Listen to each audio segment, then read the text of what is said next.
Parce qu'une boîte qui est bien brandée, c'est une boîte qui explose. Tu prends product market fit plus bonne brand, et ça marche. Il n'y a pas énormément de personnes qui savent réellement ce que c'est, mais ça impacte sur le long terme dans le sens où tu oublies la personne facilement en fait. J'étais sans domicile fixe pendant 2-3 mois quand j'étais freelance. Peut-être que si je vais être connu ou je vais commencer à faire des vues, bah, les gens ils vont plus s'intéresser peut-être à nous. On se cherchait un peu à ce moment-là. Le personal branding, en fait, c'est un aimant à opportunité, c'est un aimant à business. Donc comment on va faire pour se différencier dans le marché des SaaS? Va falloir faire du branding, les gars. Si tu avais un conseil du coup à donner pour un mec qui veut se lancer en freelance ou sur les réseaux sociaux en général, qu'est-ce que tu pourrais donner comme conseil?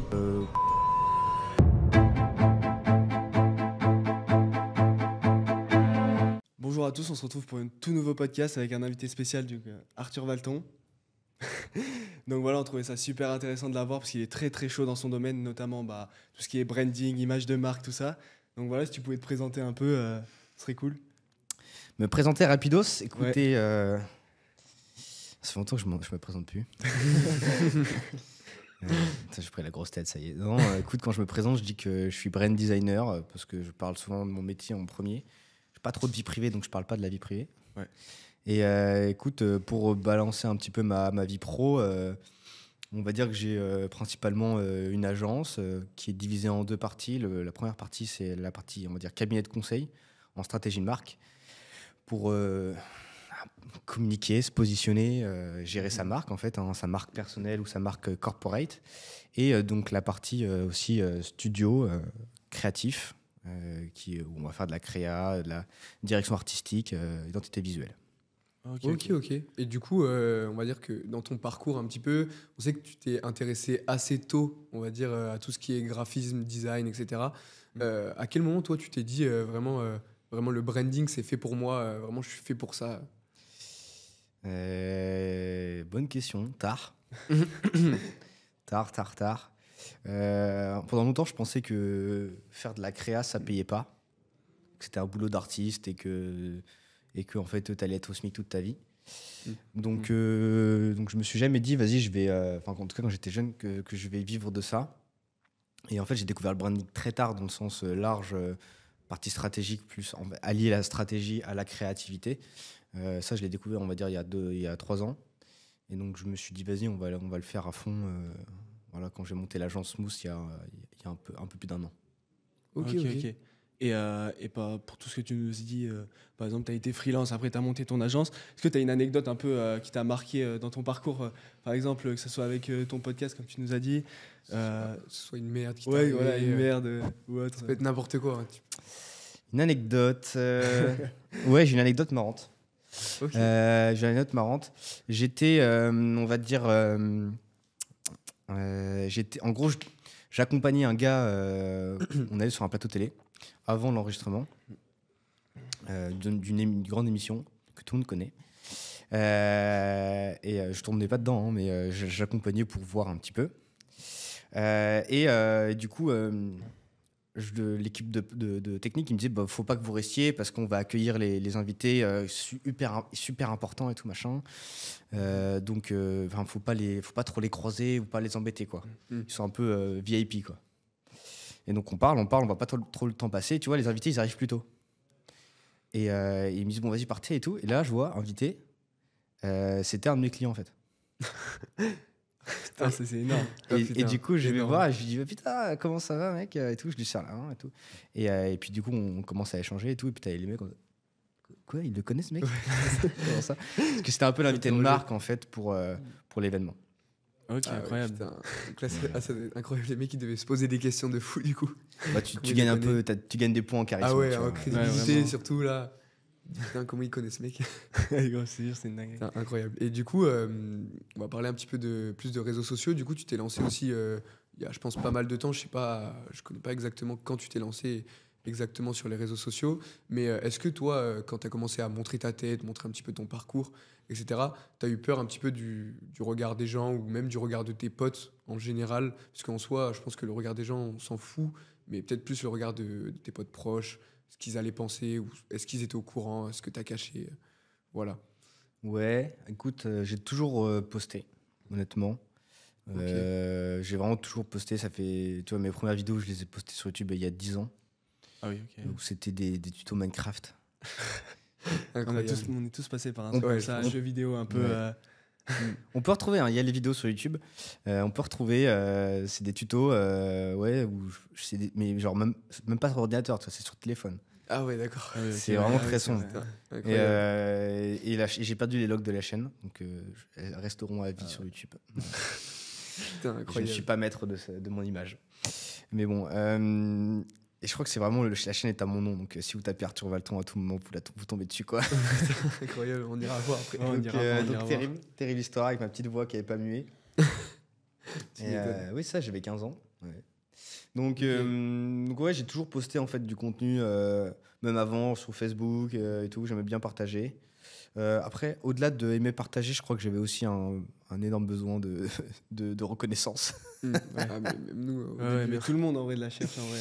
Peut-être, j'avais besoin et vu que c'était pas le plus fun dans ma vie sociale, bah, je dis vas-y, on va aller sur Internet. Et je passais plus de temps sur Internet qu'autre chose, donc j'ai très vite créé du contenu qui était sans moins médiocre. si On a vu Ouais, l'évolution voilà, un peu, on a vu, c'est passé un peu. C'était un peu de tout à un moment. Après, t'es passé un peu sur un challenge. Sur un challenge de passer de 0 à 1 million, on a vu. Ah oui, non, mais ça c'est récent. Oui, ça, Ça, c'est récent. c'est après. Ça, c'était il y a 2 ans, 3 Non, ans. mais moi je parle d'Instagram, ouais. C'est vrai que. Ah oui, Instagram, bah écoute, non mais attends, alors là vous voyez sur Insta peut-être une centaine de reels avec c'est des extraits de mon podcast, Mm. mais en vrai j'ai dû en poster 1000 des reels. Ah ouais, putain. Mais ouais les gars, avant que je fasse du business entre guillemets, j'étais en STAPS, en fac de sport, et je faisais Ok. des vidéos caméra cachée et défis sportifs dans la rue sur YouTube, et ça tapait des dizaines de milliers de vues et des Ah ouais. millions de vues sur TikTok. Ah ouais, ok, putain. Eh ouais, les donc mecs, t'as- vous avez pas ouais. bien fait vos recherches les gars.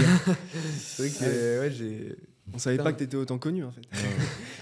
Ah, mais on savait pas que tu créais du contenu depuis autant Ouais, de je temps. suis que- passé par plein de choses. Ouais, ok. Je vois, parce que même nous, en soi, ça fait pas mal de temps. Même nous, on a commencé. Sur on faisait Fortnite. Ouais, voilà, sur Fortnite.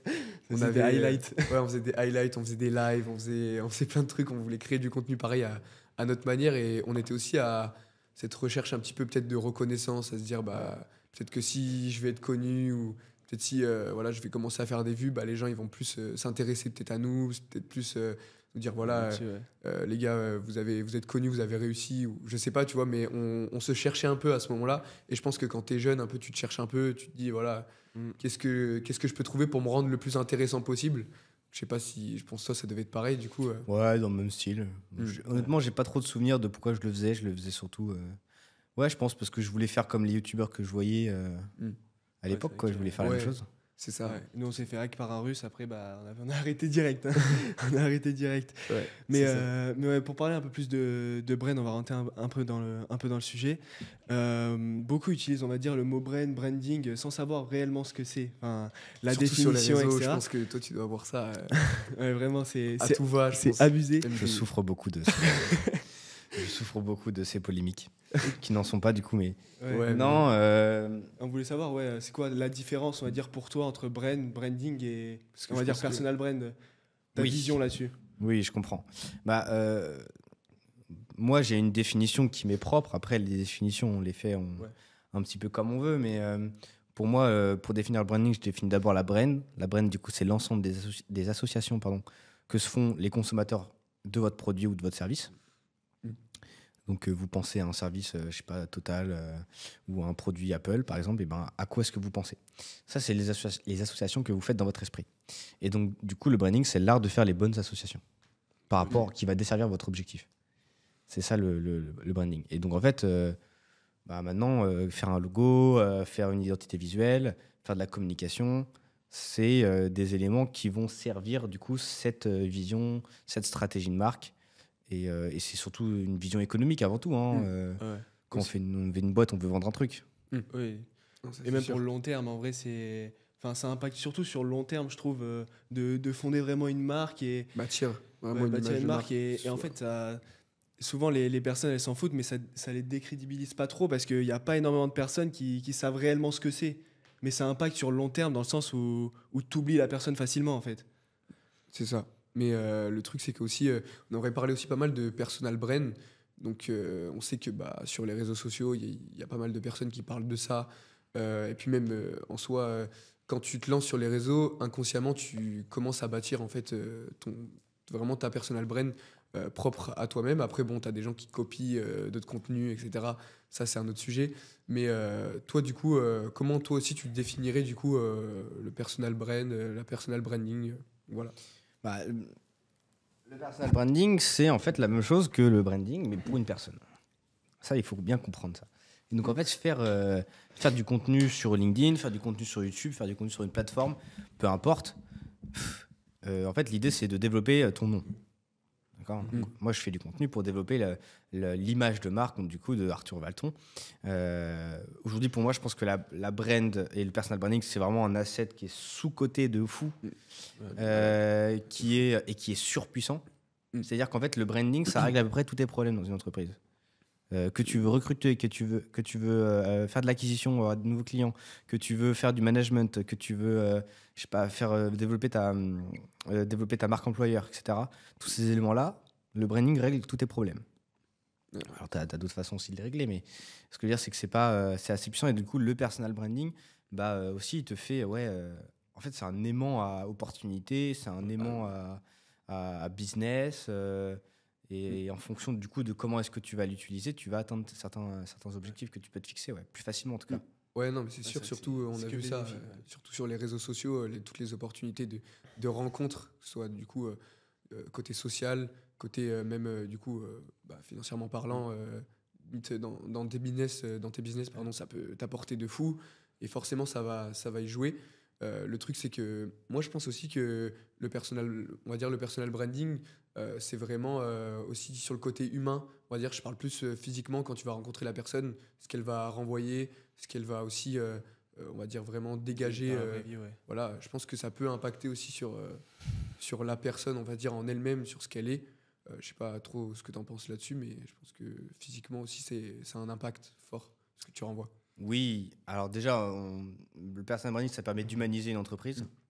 Totalement, ouais. Là où, en fait, en tout cas d'un point de vue français, on va parler surtout français, les gens ont un peu du mal avec le fait qu'on veuille te vendre quelque chose. Je sais pas pourquoi, on est comme ça, mentalité française, on n'aime pas se faire vendre des choses. Donc bon. Et donc, en fait, le fait de mettre un mec qui incarne un produit, ça le rend plus humain, le produit, donc forcément, on a moins de mal à le vendre. Donc ça, c'est juste c'est de la neuroscience, entre guillemets, hein, c'est factuel, c'est quand tu te sens plus agréable, tu parles à un humain, tu as plus confiance en un humain qu'un truc déshumanisé, quoi. Donc oui, c'est très intéressant. Il y a beaucoup d'avantages à faire du personal branding. Il y a des désavantages aussi. Comme par exemple, si tu veux revendre une boîte, c'est compliqué parce que ton image de marque, elle est trop associée. Enfin, mais bon, pour moi, il y a beaucoup plus d'avantages que de désavantages quand tu montes une entreprise et que tu mets du personal branding en avant. Après, tu peux, moi, comme je dis à mes clients, tu as plusieurs degrés. Tu as le premier degré, on va dire, où tu travailles ta marque employeur, tu communiques, tu mets en avant, du coup, ta marque personnelle en tant que CEO, comme je le fais avec pas mal de clients. C'est-à-dire juste, tu postes un petit peu sur LinkedIn, tu parles de tes news, etc. Donc, tu humanises ta boîte. Puis après, tu as la deuxième étape où tu passes un peu en mode influenceur, comme je le fais un petit peu, et où tu viens vraiment parler des backstage de ta boîte, tu te mets en scène, tu vas faire du contenu du média en fait. Mais donc tout le monde n'est pas forcément obligé de faire du média. Les gens peuvent aussi, sans obligé de s'embêter, tu vois, de faire un petit post toutes les semaines sur l'évolution de sa boîte.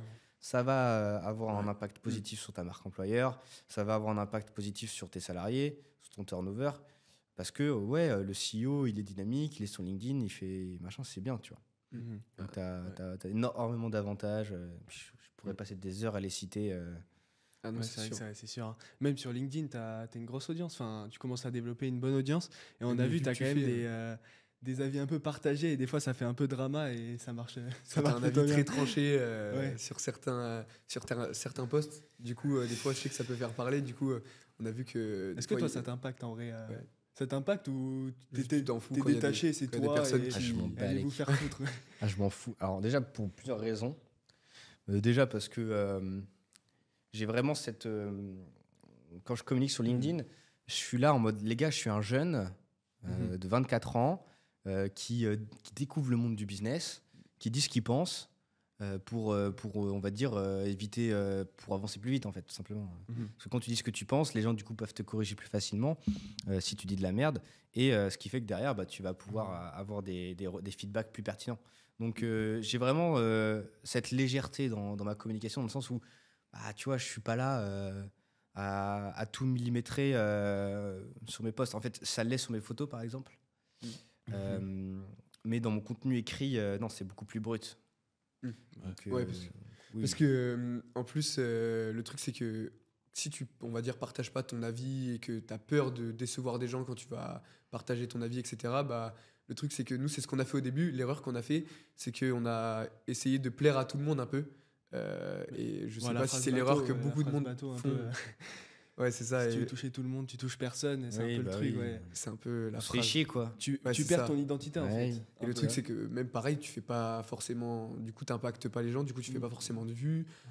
Et du coup, pareil, on s'est pas mal remis en question là-dessus. Le fait que, bah, au pire, on s'en fout si ça fait réagir du monde. Et si on peut se faire corriger sur certains trucs, tu vois, on va le faire et c'est totalement normal parce que nous, on est jeunes. Pareil, on a commencé il y a même pas un an à s'intéresser à tout ce qui est monde du business en ligne, etc.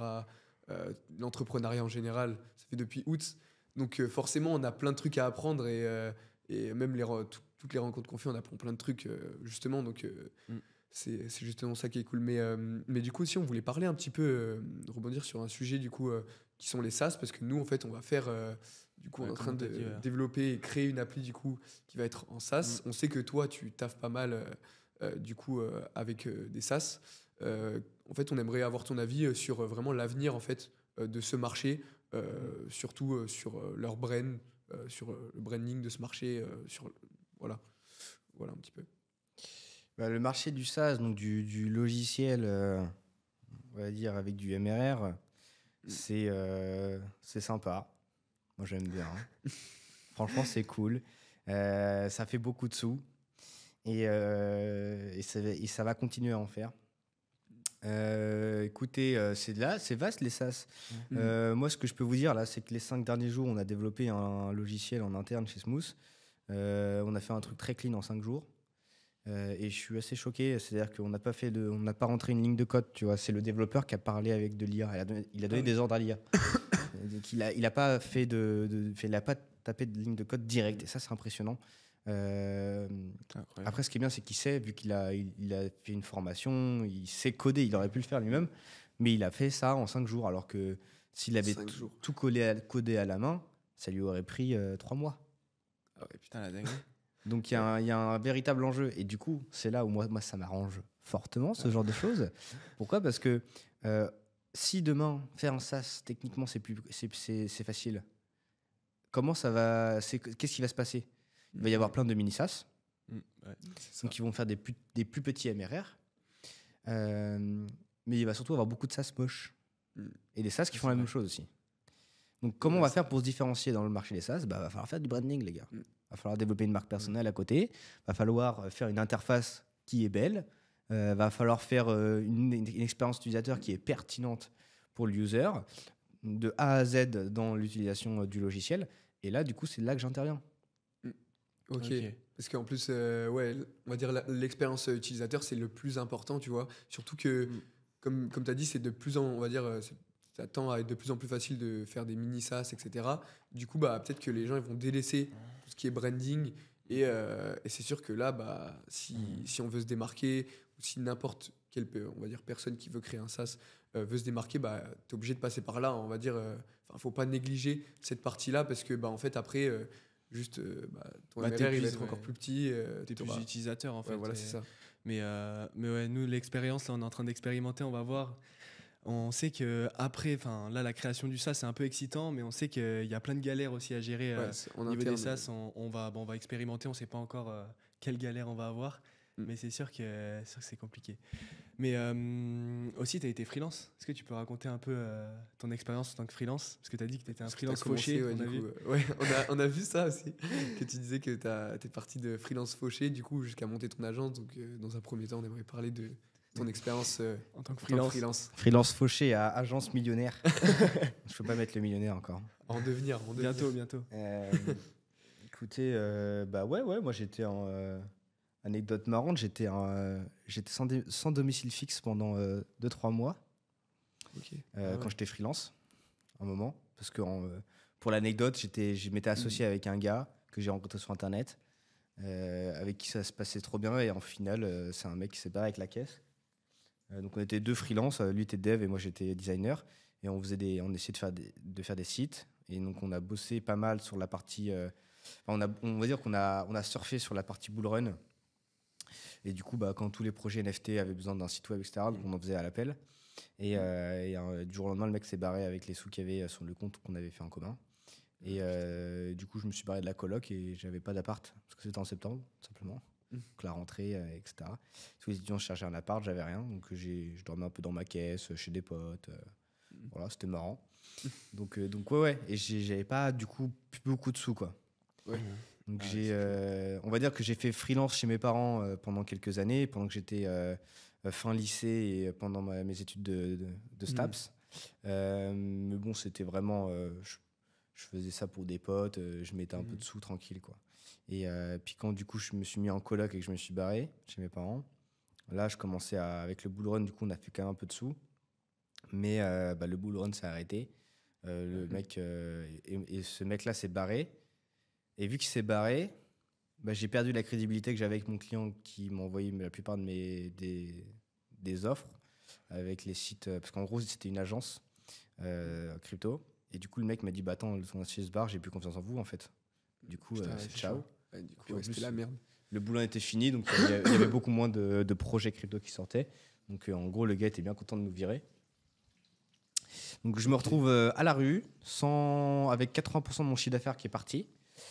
Du coup, j'ai moins de charges, donc ça c'est sympa. Mais il n'y a pas de. C'était plus compliqué, quoi. Ouais, du coup, séance compliquée, surtout sur la fin. Et puis C'est après, ça. du coup, comment t'as fait pour, on va dire, remonter la Pour remonter la pente. Ouais, c'est ça. Je me suis mis sur Fiverr. Ok. Je me suis mis sur Fiverr parce que j'ai besoin, tu vois, j'ai les 20 balles, on les prenait là. Tu vois, c'est le moment, c'est Tu prenais tout là. logo 20 balles. T'inquiète, je prends. Allez, je fais, etc. Et mais après, franchement, le dernier mois où j'étais en mode SDF, je savais que j'allais avoir un appart parce que j'avais visité un appart et tout, mais il fallait que l'ancienne coloc, elle se barre pour prendre la suite. Et du coup, je savais que j'allais avoir un appart dernier mois. Du coup, j'étais remotivé et j'ai fait un bon mois. Je sais plus, mais à l'époque, j'avais dû faire 2000 € dans le mois. Donc freelance, donc c'était j'étais refait pour moi, tu vois. Enfin, je faisais des mois à 300, 800, c'était pas terrible, quoi. Et donc j'étais content parce qu'en fait j'ai passé du temps dans les cafés à travailler et puis j'allais dans des lieux où il y a un peu d'entrepreneurs, je faisais du networking, etc. Et donc en fait j'ai eu beaucoup d'opportunités, on va dire, pendant ce moment-là. Donc c'était sympa. Et c'est au même moment que je me suis mis à travailler, à poster sur LinkedIn. Ok. Donc LinkedIn, ça a vraiment été, on va dire, game changer pour mon business. Mais bon, là je parle de LinkedIn, mais ça aurait pu être n'importe quel réseau social. C'est juste que LinkedIn, j'ai tenu plus longtemps que les autres. YouTube, j'ai jamais réussi à tenir un contenu pendant longtemps. Instagram, pareil. Moi, souvent, je me fais des sprints, tu vois, de 6 mois, 2, 3, 6 mois en création de contenu. Si ça marche pas, je laisse tomber. Et en fait, LinkedIn, j'ai pas laissé tomber. En fait, j'ai fait ça pendant 2 ans. Et ça a vraiment, on va dire que j'ai ajouté des gens à la main. Au début, c'était assez laborieux. Mais en fait, c'est comme ça que j'ai eu mon premier client crypto, grâce à un post LinkedIn. Ah ouais, incroyable. Et du coup, j'avais arrêté de poster entre les deux, du coup, parce que j'ai eu mon gros client. Je dis bon, c'est bon. Et du coup, je me suis remis à poster. Et j'ai itéré, j'ai fait une page de vente, je me suis formé en gros, en copywriting, etc. J'ai développé quand même un paquet de compétences dans le marketing digital et en acquisition. Et donc, plus ça allait, et plus je voyais que les clients, ils arrivaient tout seuls. Ouais, mais pas besoin de faire du setting, rien du tout. Non, aucun démarchage, je supporte pas faire ça. Ouais, vraiment, appeler des gens au téléphone que je connais pas et les embêter dans leur journée pour leur vendre un truc qu'ils ont pas besoin. Et donc, peu importe la forme que ça prend, ça me saoulait. Et vu que moi, en vrai, je suis une feignasse, hein, j'aime pas faire ce que j'aime pas. Donc, je le fais pas. Et du coup, je trouve des solutions. C'est pour ça que l'IA, moi, je l'aime beaucoup parce que ça me fait gagner beaucoup de temps. Ah non, il faut qu'on s'y mette un peu plus là, ouais. C'est vrai mais donc voilà, il y avait un enjeu en tout cas de communiquer sur LinkedIn qui m'a fait que j'ai eu que j'ai eu pas mal de clients qui sont arrivés. J'ai développé ma présence sur la plateforme. Je me suis professionnalisé. J'ai créé un tunnel de vente. Après, j'ai fait des offres. J'ai AB test des offres. Et puis, au fur et à mesure, j'ai monté mes prix. Et voilà quoi. Ok. Et du coup, putain, c'est Facile. incroyable en vrai. Facile. En vrai, Bien en vrai, structuré, quand même. en vrai, Parce que LinkedIn, en vrai, facile. LinkedIn, en vrai, t'as bien fait de persévérer parce que nous, on va dire que ça fait quoi? Ça fait depuis octobre qu'on poste, mais pareil, on a fait des gros sprints, on va dire, de posts et après On on a voyait que ça abandonné un prenait peu, pas ouais. trop. Et nous, sur LinkedIn, on n'a pas été très réguliers. Mais pour le C'est justement sur professionnel, c'est Instagram trop bien, qu'on a été un peu plus régulier. Mais ouais, LinkedIn, professionnellement parlant, même en B2B, etc., c'est des opportunités incroyables que tu peux avoir si vraiment en plus tes posts marchent. Si en plus, tu n'as même pas besoin de faire de démarchage, mais c'est juste, full c'est juste organique. incroyable parce que même sur LinkedIn, tu en as plein qui font du setting. Nous, on se fait démarcher tout le temps. Ouais, tout le temps, c'est abusé. C'est vraiment chiant. Mais du coup, ouais, on voulait parler un petit peu du coup, des plateformes comme Fiverr, Upwork, etc. Parce que tu disais que tu es passé par ces plateformes-là pour remonter un petit peu la pente. Qu'est-ce que toi, en fait, c'est quoi ton avis là-dessus voilà, vraiment, maintenant que tu as ton agence avec un peu de recul, c'est quoi ton avis sur ces plateformes-là? Moi, je trouve ça bien. Je trouve ça bien. Fiverr, c'est bien pour se lancer, pour apprendre à... C'est ce que je conseille aux gens quand ils se lancent en freelance. Va sur Fiverr, va parler avec des gens qui sont insupportables parce qu'ils te payent que dalle et du coup, c'est vraiment les clients qui payent pas, ils sont chiants, quoi. Ils te cassent les pieds. Vraiment, mais mec, mais tu payes 20 € ton logo et tu viens me casser les couilles. Les mecs, ils doivent demander des révisions tout le temps. Ouais, mais c'est que ça. Et là, tu es en train de négocier pour qu'ils te fassent une révision à 20 balles sur PayPal. Le mec, il négocie, allez, 15 €. Mais je dis, mais frérot, comment ça, mec? Donc, non, donc, du coup, c'est très bien pour apprendre à gérer les clients chiants. Génial. Va sur Fiverr, tu vois. Ou tu vas sur Fiverr, il y aura beaucoup de clients particuliers. Après, tu vas sur Malte. Sur Malte, il y a beaucoup plus de grosses entreprises. Je sais que LVMH, il passe beaucoup par Malte. Ok, des plus gros projets, du coup. Voilà, des plus gros projets. Enfin, oui et non, quoi, mais c'est des plus gros projets, surtout des plus grosses entreprises. Ouais, et puis, tu entreprises. bosses avec des clients. Ils sont chiants d'une autre manière, tu vois. C'est-à-dire que c'est genre souvent des marketeurs, tu vois, des cadres qui te parlent. Donc, c'est un mec qui va te dire, vas-y, on fait ça. Mais attends, t'attends 2 mois parce qu'il faut que je demande à mon N+2 qui demandera à son N+1 et machin pour avoir une décision. Ouais. Ah, Donc, c'est c'est un autre niveau d'emmerde. Donc, mais c'est bien parce que du coup, Malte est très utilisé par les grosses boîtes en France. Mais bon, après, ça forge. T'es sous-pricé à un max parce que en fait, forcément, t'es là et vu qu'il y a tellement d'autres prestataires à côté de toi, bah, t'es obligé de descendre un peu tes prix pour jouer là-dessus. Malte, j'ai pas trop. Je te cache pas, pour moi, Malte, il faut aller prendre des clients que tu as ailleurs pour les mettre sur Malte pour qu'ils te fassent de la visibilité. Moi, j'ai jamais eu trop. J'ai dû avoir 2-3 missions qui sont venues de Malte, mais. Ouais, pas Ouais, dingue. Malte, ils sélectionnent quand même pas mal aussi les freelances qui Ouais, mettent. peut-être. Je sais pas, j'ai pas trop eu de clients sur Malte. Ouais, nous, on a pas bien compris aussi le fonctionnement. Mais Ouais, ouais, c'est sûr, après, la concurrence, après transition, tu t'es dit, bon, je lance mon agence directement ou c'était quand la transition vraiment C'était à quel moment? C'était il y a un peu plus d'1 an où Ok. je regarde mon chiffre d'affaires du mois et je dis putain, on a fait 37 000 €, les gars. Freelance, c'est un peu juste là. Ah ouais, punaise. Enfin, en un mois. Hein. Ah oui, ok. Non, mais oui. 35, donc 37 en 1 an, ça va, mais en un mois, c'était un peu juste. Du coup, vas-y, bah, on va monter une SS. Quoi. Ouais, si tu peux parler un peu Incroyable. plus de ton offre, même. Celle ton offre, que j'ai ta actuellement, cible. Ouais, actuellement, ouais, ton offre, ta cible aussi. j'ai pas de cible. Pas de cible. Ok. Ça, en fait, enfin, des fois, on voit, tu fais des refontes de brand sur LinkedIn aussi. Oui. Des gens. Ouais. C'est fou, en vrai. Ouais, on a vu ça, c'est assez stylé, franchement. Mais ouais, du coup, ton offre, c'est quoi concrètement Ce que tu délivres. Mon offre, Ouais, voilà, c'est c'est mon offre, c'est une réponse au marché, les amis. Réponse au marché. Une réponse au marché. C'est-à-dire que le marché m'a dit Arthur, fais cette offre-là. Je lui ai dit oui. Tu vois, il y en a, ils entendent Dieu, moi j'entends le marché. Ok. D'accord. Je fais les prières le matin. Au marché. Et non, c'est comme ça que tu travailles ton offre. En fait, product, market fit, les mecs, c'est aussi bête que ça. C'est ITER. Tu mets un prix. Et voilà. Un jour, il y a un mec. Au début, j'avais une offre. Quand j'étais freelance, genre, je vendais mon pack. En gros, j'avais un pack direction artistique. Donc, je faisais logo, support de communication. 1500 balles. Retour illimité, machin, paf. Et c'est comme ça. C'est limité. Ouais. Et c'est comme ça que du coup, j'ai fait pas mal de. Et j'étais support de com illimité. Hein.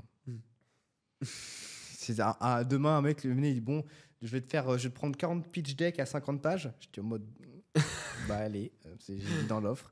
Donc, ça n'est pas arrivé, mais bon, ça aurait pas été cool.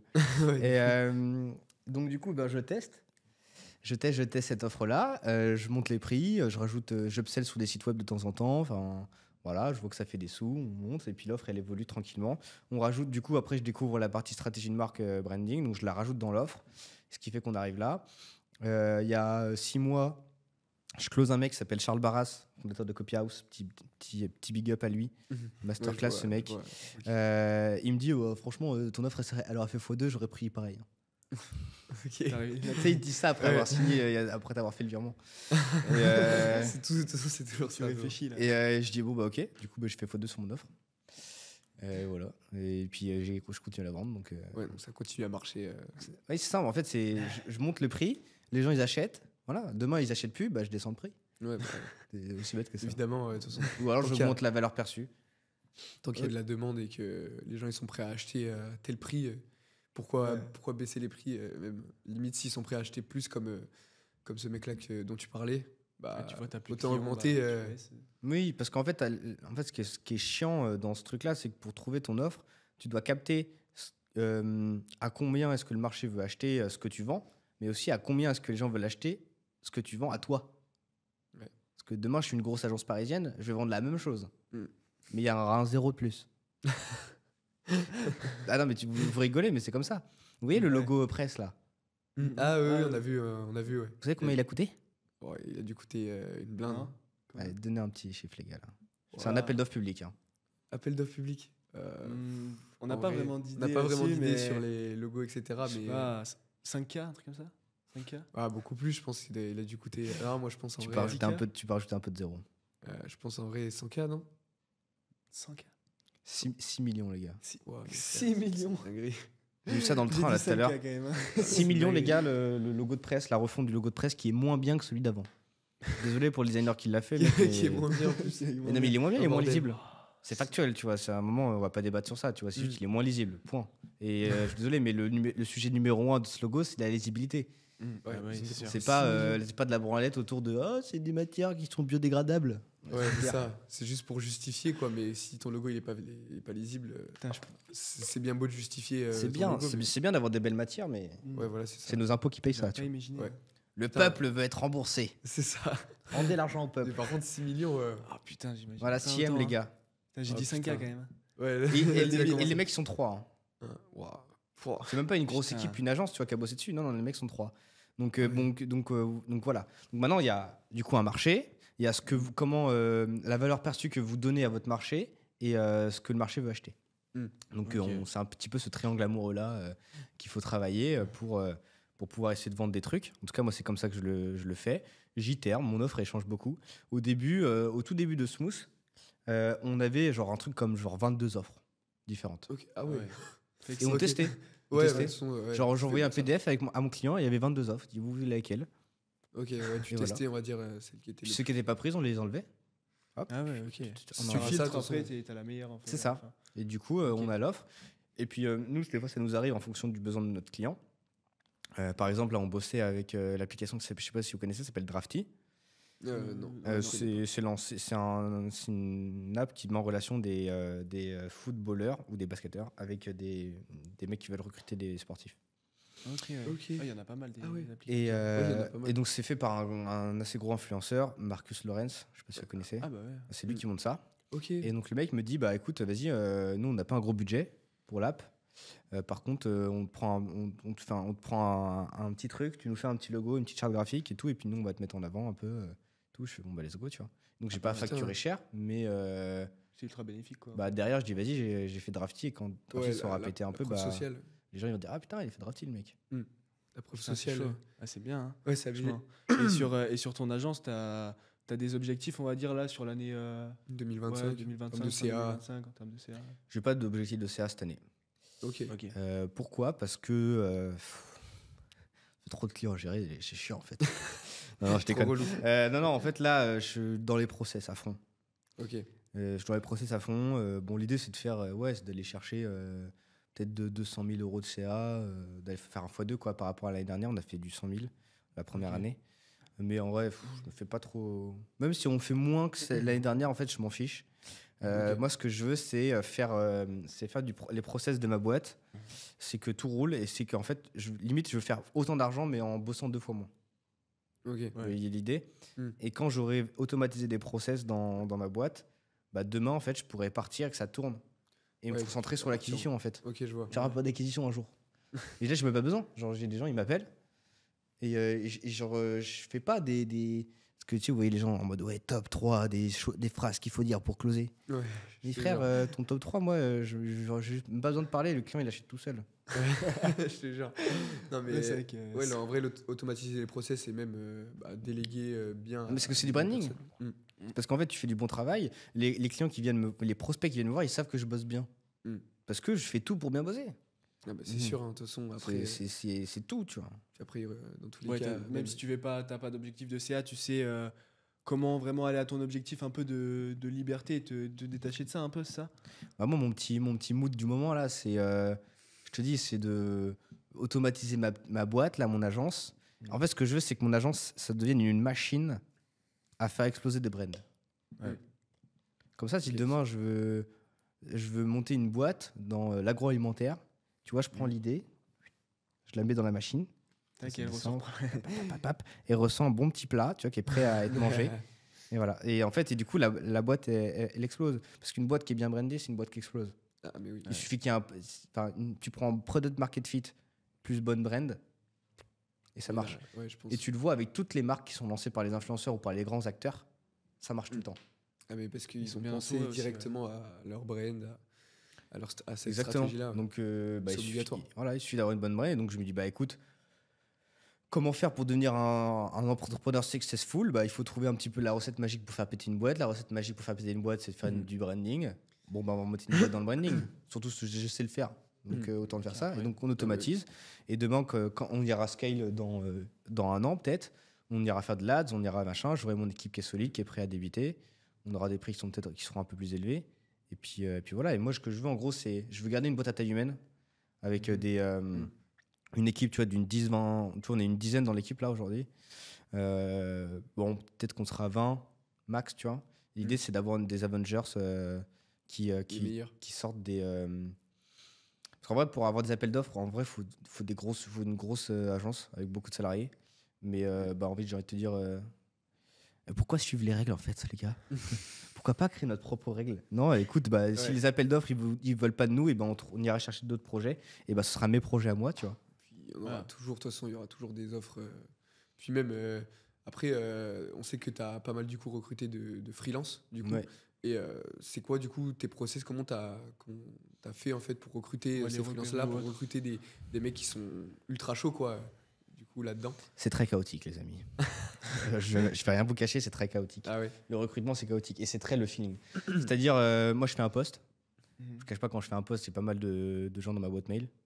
Moi, ce que je fais, c'est que je poste partout. Genre, je mets le post sur Twitter, je mets sur des Discord, je mets sur LinkedIn, etc. Donc, je reçois peut-être une 50aine de mails de portfolio.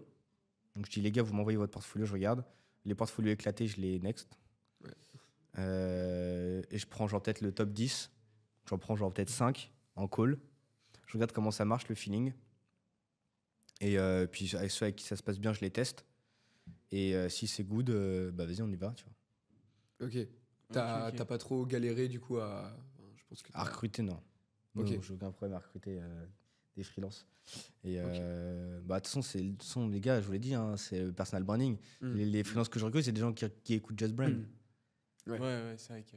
Donc, C'est des mecs qui sont forcément après calés, du coup, sur le Ouais. sujet, etc. bah, ils me connaissent déjà, en fait. Ça va pas être des gosses, même tu parles pas forcément à des gosses de base. Non, Parce non, que- bah, ça peut être des jeunes freelances, mais non, il n'y a pas de mineurs. De toute façon, je ne Ouais. prends pas de mineurs. Ah, mais dans tous les cas, Parce que nous, ça on c'est avait- sûr. On avait essayé de. Parce que du coup, on va recruter des personnes pour faire toute la partie tu sais, formation, comment t'as expliqué pour les mini-jeux. On avait mis un post, on avait eu 100 demandes et c'était l'enfer. Genre que des mecs, ouais, je peux te le faire, on se fait Sauf harceler que là. vu que nous aussi, C'est- on a touché avec notre contenu pas mal de jeunes, bah, galère. Et c'est compliqué de filtrer. Parce Ouais. que les mecs, du coup, ils donnent pas leur âge ou C'est le problème d'Instagram.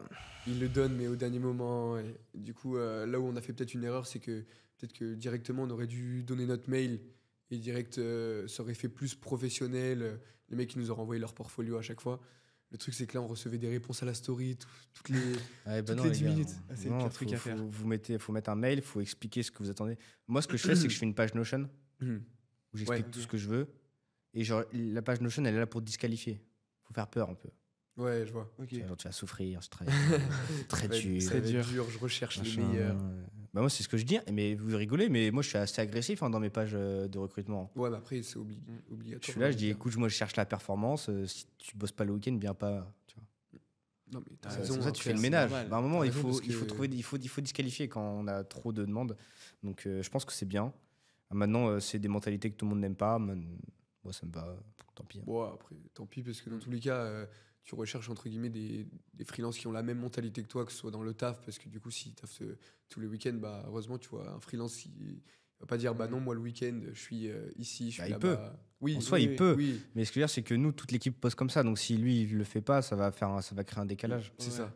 C'est pas dans la. Même ça motive un peu de savoir que ils bossent. Ils Ouais. bossent quand même beaucoup pour toi, pour ta boîte et tout. Il est Qu'il est investi, motivé, même quoi. le week-end, C'est voilà, important. qu'il est motivé. C'est important de garder motivé. Et du coup, on voulait aborder un petit sujet avec toi, du coup, parce qu'on sait que voilà, tu es déjà allé à Dubaï et tout ça. On voulait aborder ce thème de l'expatriation, parce que nous, bah voilà, nous, on a toujours kiffé voyager, etc. Et c'est dans nos projets si on va dire. Ouais, si on arrive à Ouais, voilà, si développer notre boîte ça, si etc. nos projets, ça marche, on va dire.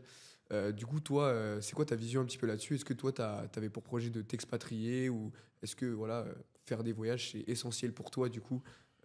Surtout là, on va dire à ton âge, là, on va dire 24 ans, c'est un moment où bah, voilà, T'as on envie de profite, t'es découvrir, pas ouais. posé forcément. Donc voilà, je vais te demander ça. Ok, alors sachez, les amis, que j'ai réservé mon premier billet d'avion tout seul hier.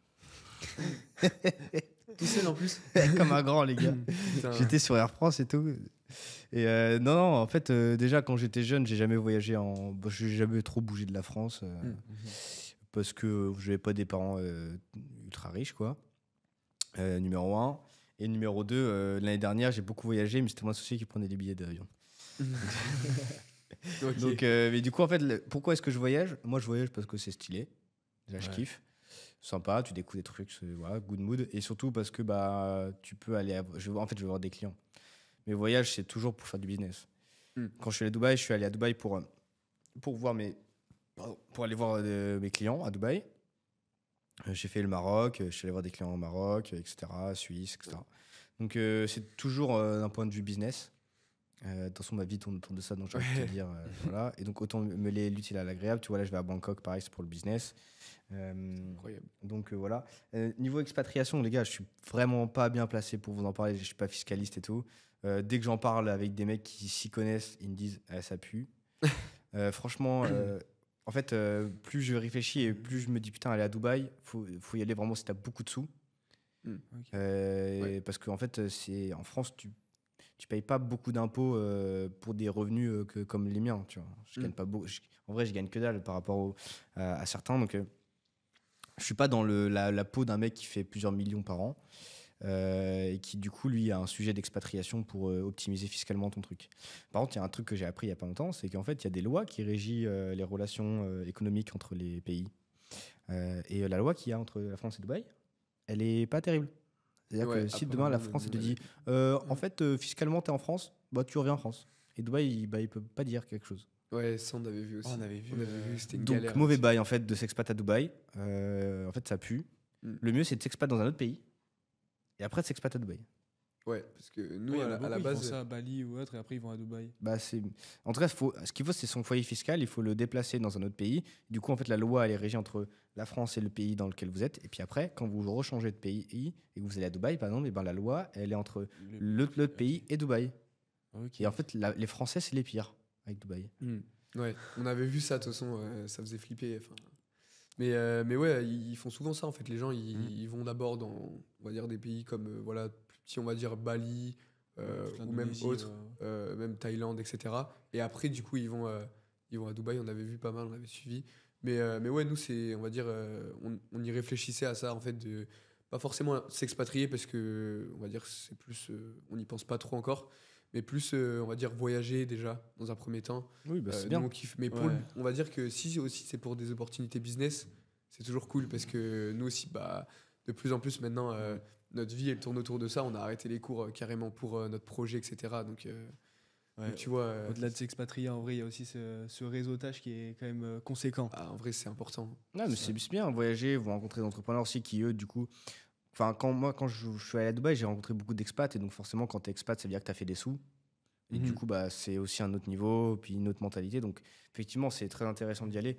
Maintenant, le sujet de l'expatriation, déjà, c'est faisons des sous, puis après, on parlera de changer de pays Ah bah oui, totalement. plus tard, quoi. Mais ça, c'est sûr. Bon, là, il est à peu près 11h, parce que il est 11h. on va rater le train, nous. Ah bah oui. Donc, on voulait te poser une dernière question.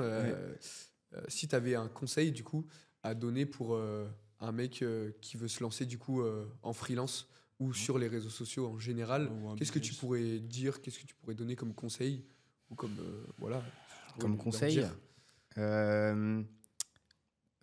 compte pas ton temps, que ce soit pour la publication ou pour délivrer. Et puis faut pas que je sois vulgaire, mais en vrai, donne tes fesses, tu vois. À un moment, au début, t'es son père, tu vois. Personne va te filer des sous. Donc, vends-toi, bosse gratos. Moi, le nombre de projets que j'ai bossé gratos, vous voyez des gros clients que j'ai, mais il y en a, ils m'ont pas donné beaucoup d'argent. Mais ils m'ont donné beaucoup de visibilité. C'est frustrant après, sur le moment, parce que tu dis, vu que je bosse pour pas beaucoup, mais au final. Non, parce qu'il faut avoir la mentalité de. Les gars, oui, payer avec de la visibilité. Quand t'as pas de visibilité et qu'il y a un mec qui te propose ça, bah ouais, c'est un connard parce qu'il a juste pas de sous. Mais un mec qui a de la visibilité, bah lui, il peut t'enfiler. Ah oui, totalement, il faut voir les opportunités. Donc faites du levier, voilà. Courez pas après l'argent, courez après les compétences et l'accumulation de brand, de réseau. Et puis voilà, faire des sous, vous allez voir, c'est facile. Un peu de sous, faire quelques milliers d'euros par mois, ça va arriver très vite, c'est pas compliqué si vous travaillez dur. Et puis pour les réseaux sociaux, faut tabasser pendant longtemps. Vous former, persévérer. Regardez ce qui se passe sur votre niche, vous tenir informé. C'est de la veille constante, c'est être réactif, c'est aller vite, c'est pas prendre de week-end, de vacances. C'est un gros conseil, mais si vous voulez suivre mes pas, parce que tout le monde aurait des conseils différents, mais en tout cas, c'est ce que j'ai appliqué pour moi-même, quoi. Non, mais c'est très vrai. En tout cas, la persévérance, surtout sur les réseaux, faut pas lâcher. Il faut pas lâcher. Hein. Même quand on va dire que les vues, ça marche pas, que faut se détacher c'est très ingrat là-dessus, faut se détacher de tout ça et toujours se tenir aux infos, comme tu as dit, de sa niche, ce qui se passe, ce qui marche surtout. Mais bon, du coup, merci à tous d'avoir regardé ce podcast. Merci à Arthur, du coup, d'être venu sur le podcast avec nous. C'était un échange super sympa avec lui. Et on vous dit à la prochaine, du coup, pour le prochain podcast, les gars. Ciao. Travaillez bien.